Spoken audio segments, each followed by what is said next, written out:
misinformation on the internet, apparently. Do you want to go into that and explain why that is? Yeah, I've got sick and tired of lots of mediums asking me, coming up and giving me readings, which was information that was readily available on the internet. So I perpetuated loads of myths. I mean, loads out there. There's some that are quite close to the bone. There's other myths that are that I picked from other people. There's just utter lies that I've thrown out about myself.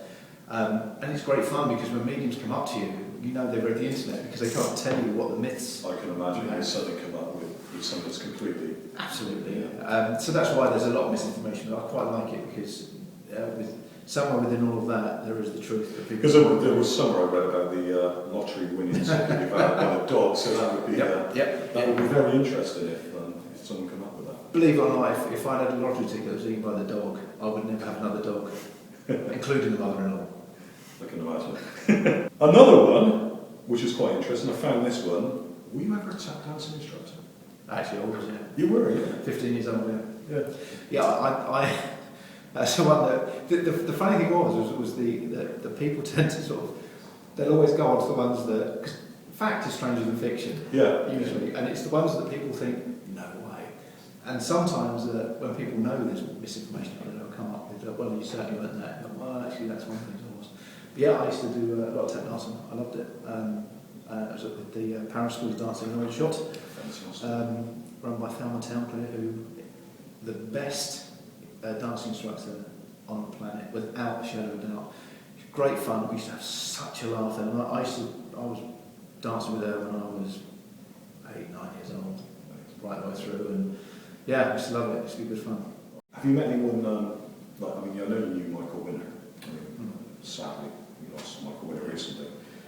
Did you work with Michael Winner? I worked with him on an interview situation as a cameraman. I never worked for. He never employed me to do any of his films or jobs or stuff. I knew him on a social level as well. And it's strange. Michael was always he was just a lovely bloke. Yeah. And the funny thing was, there's something about Michael that unless you knew him, it never seemed to come across on television for some reason. But he's a lovely guy, and just kind to everyone. He was one of those people and people never seem to sort of, they seem to not want to tell people that they want to go on any negatives or whatever. But the man was just lovely. He would, if he was sitting here with you now, he would make you feel so much at home. He would make you feel that if he had done you the favour, he would be making you think he was doing you the favour. You were doing him the favour. He's just such a lovely guy. And help anyone. Absolutely. I kind of thought that when I've seen him on television. I kind of thought that myself, and it seems such a shame. He'd give a stranger his last penny. Yeah. Okay. You've got a love of flying. Sorry? A love of flying. Not flying literally, but flying. Yeah, I've been thrown out of a lot of doors where I start flying, but it hurts when I land. Yeah, I do love flying, yeah. And is that right that you're building your own airstrip at home? No, that's another myth. Yeah. That's perpetuated. I took my private pilot's license some years ago, and I do love to fly. But the airstrip was. I mean, we kind of did that as well to annoy the neighbours.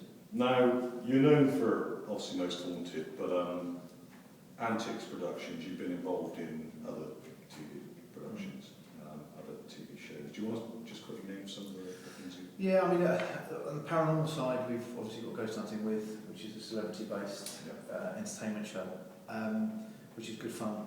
And we've had some brilliant times with that. I mean, when we did Happy Mondays, I think it should have gone up for a comedy award. It was one of the funniest and most wonderful 2 days I've had in years. The guys were. I was worried, obviously with the reputation, that they wouldn't stay around. And what people don't realise when you do television productions, the deals that you have to sign with broadcasters, although they're confidential, there are certain things you have to agree to.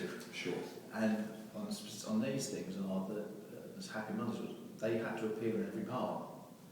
So if they had left or walked off or got drunk or whatever, we wouldn't have got paid. We have to fund that first before we get paid if you put the show in at the end, and they say we don't like it. You're stuck with a huge bill. So I was panicking, especially when they sort of kind of all turned up drinking rather heavily, brandy bottles. And I just thought, oh, no. But to be fair, within the first 2 hours, we could have shot that uncut. They were just brilliant. Again, with the Towie guys, they were brilliant. Again, I didn't quite know, I hadn't really watched the show, but I didn't know what they were going to be like, because sometimes when people who are just normal people thrust into the fame spotlight, it can make them a bit funny.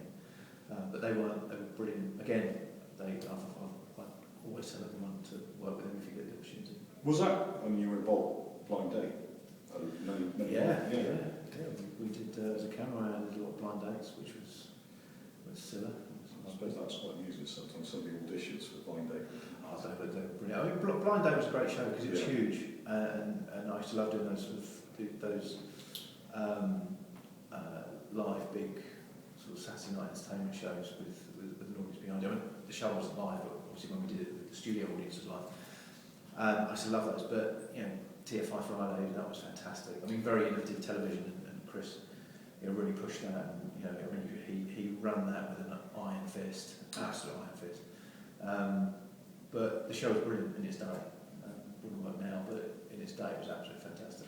One of my favourite artists is Madonna. Oh, and one of my favourite songs is Frozen. Oh, right. Oh. Will you be on the video?